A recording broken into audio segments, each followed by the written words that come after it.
Think about the last time you needed something from someone who did not want to give it to you. A raise, a better deal, a concession.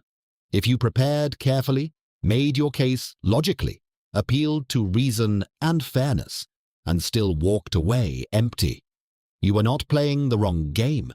You were playing it with the wrong rule book. Most of us were taught that negotiation is about information, logic, and compromise.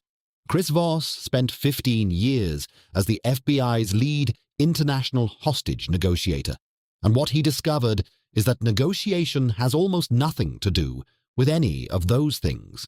It has everything to do with the human mind, what it fears, what it needs, and what makes it feel safe enough to say yes. In the next 10 minutes, you will understand exactly why and what to do instead. Chris Voss joined the FBI in 1986 and worked his way up through bank robberies and kidnappings until he became the one person the Bureau called when the stakes were highest. He spent 15 years as the lead international hostage negotiator in the Philippines, Haiti, the Middle East, places where a wrong word at the wrong moment meant someone died. After leaving the FBI, he distilled everything he had learned into a consulting firm and in 2016 into a book, Never Split. The Difference became a bestseller not because it introduced a clever new framework, but because it demolished an old one. The assumption that rational people negotiate rationally. They do not. They negotiate emotionally. And if you are not accounting for that, you are losing negotiations you should be winning. The first idea is tactical empathy, not sympathy. Voss is careful about this distinction. Sympathy is feeling what someone else feels. Tactical empathy is understanding what someone else feels and why, and then using that understanding to guide the conversation. Sympathy makes you vulnerable. Tactical empathy makes you effective. In a hostage situation in New York, Voss was called in when a barricaded bank robber was making no sense, sleep-deprived, terrified, incoherent. The standard approach was failing. So Voss changed the frame entirely. Instead of pushing toward resolution, he invested completely in making the man feel understood. He asked questions. He listened. He reflected the man's words back to him. Slowly, the man's agitation dropped, not because his situation had changed, but because someone in that room was genuinely trying to understand him rather than just move him. He surrendered peacefully. Tactical empathy does not mean agreeing with the other side. It means you understand their emotional state before you try to change it. And that investment pays back in trust and the willingness to move. Before your next important negotiation, ask yourself one question. Do I actually understand what the other person is afraid of losing? Write the answer before you enter the room. The second idea is mirroring. It is the simplest tool Voss teaches, and probably the most underused. Mirroring works like this.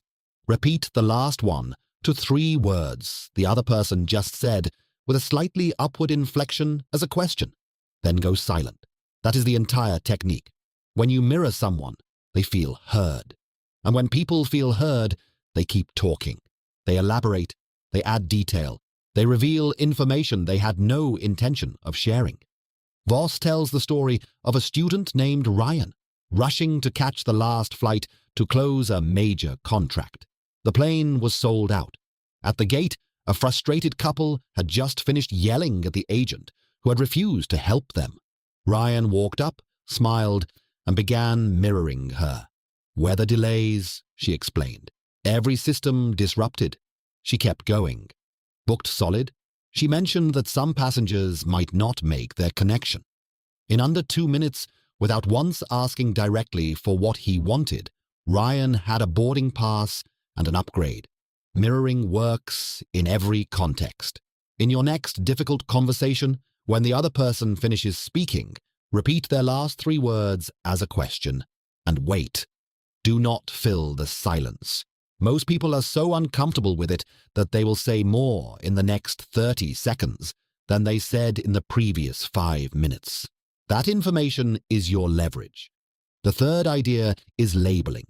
If mirroring keeps people talking, labeling moves the conversation deeper. A label is a statement that names what the other person appears to be feeling. It always starts the same way.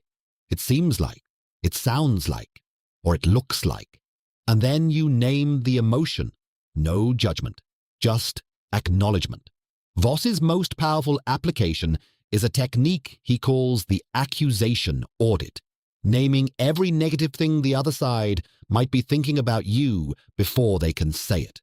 One of his clients, Anna, needed to cut a subcontractor's pay significantly. She knew they would be angry and might accuse her company of being a predatory contractor pushing out a small business. So she opened the meeting by saying exactly that. It sounds like you think we are the big, bad prime contractor trying to push out the small business. The representative looked up, surprised, and said, No, we do not think that. The accusation preempted lost its power. The conversation shifted from adversarial to collaborative. Anna restructured the contract, saving her company over $1 million, not by arguing, but by naming the other side's fear before they could weaponize it. Before a conversation you are dreading, write a list of every accusation the other person might make. Then open by voicing those accusations yourself. Watch what happens to the energy in the room. The fourth idea is calibrated questions. These are open-ended questions, almost always starting with how or what, that give the other side the feeling of control while steering the conversation where you need it to go. When Voss arrived at Harvard for an executive negotiating course, he ended up in an impromptu hostage role-play against two of the school's top negotiation professors. They threatened, they demanded, they tried to bulldoze him. Voss responded to everything with a single question. How am I supposed to do that? The question sounds like confusion. In fact, it shifts the burden of problem-solving entirely onto the other side. It forces them to engage with your constraints rather than simply demand an outcome. The professors started trying to answer the question, and in doing so, they lost the frame. Calibrated questions work in any negotiation. Instead of saying the price is too high, ask, how are we supposed to make these numbers work? Instead of refusing a deadline, ask, what would it take to make this timeline realistic? The word how is the most powerful word in negotiation. It invites collaboration instead of confrontation.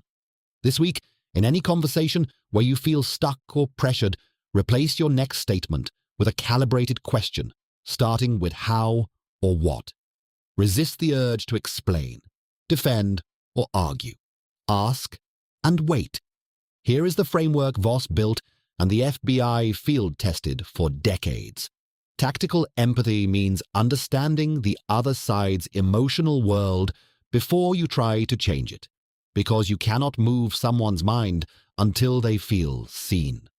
Mirroring means repeating their last 3 words and going silent, because what they reveal unprompted is worth more than anything you could demand. Labeling means naming their emotions and fears out loud, because an accusation named loses half its power. And calibrated questions starting with how or what shift the burden of problem-solving onto the other side, because whoever is solving the problem has already conceded the frame. None of these require you to be smarter or tougher. They require only one insight. The human mind does not negotiate rationally. It negotiates emotionally. Work with that reality, and you will never negotiate the same way again. If you want the free 2-page PDF summary of today's 4 ideas, sign up for the Literary Growth newsletter. The link is in the description. Subscribe to Literary Growth for one great book distilled every week.